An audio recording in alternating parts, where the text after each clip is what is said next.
জানো এইজনী কলৈ গ'ল।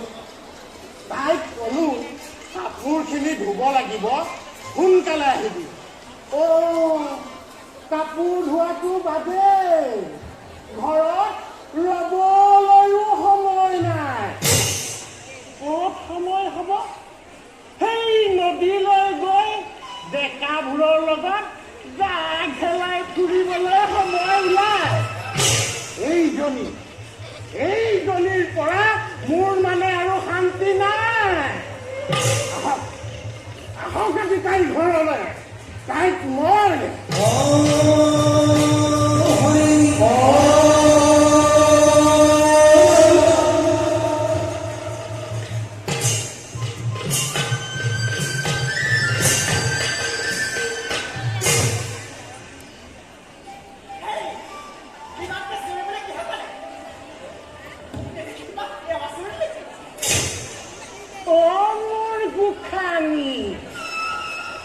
আহিলা।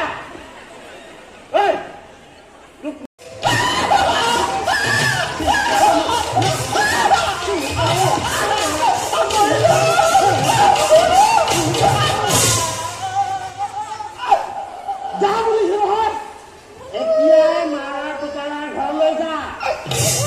তাতে তোক ঠেঙৰ ওপৰত ঠেং তুলি খুৱাব পাৰিব, পিতাৰাই আৰু গিৰি গোটাই দিব পাৰিব। যা বুলিছো এতিয়া যাম। আজি গুচি যাম।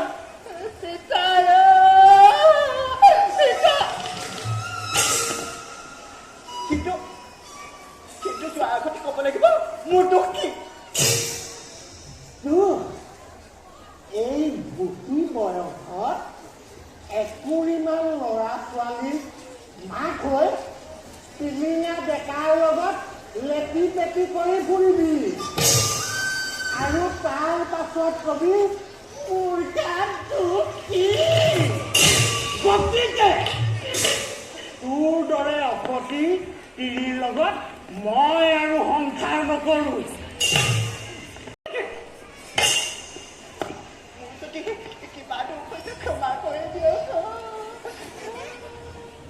তোক ক্ষমা কৰিব লাগে।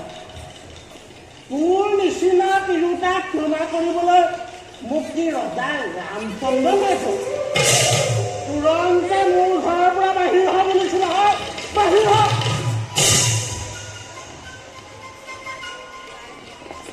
ইমান অপমান পোৱাৰ পিছত মই এখনতে কৈ থাকিবলৈ নোৱাৰো। মই যে কিৰি এৰিব পাৰিম সেইটো খাটাং।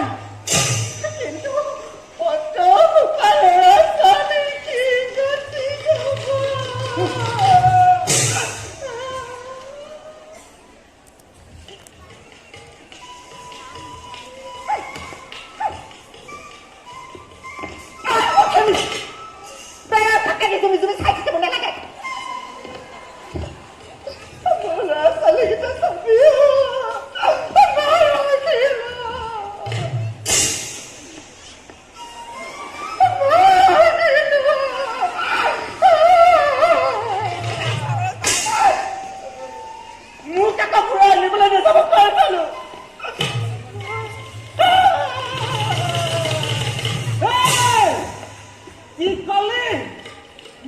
তোক ঘূৰাই আনিবলৈ যাম।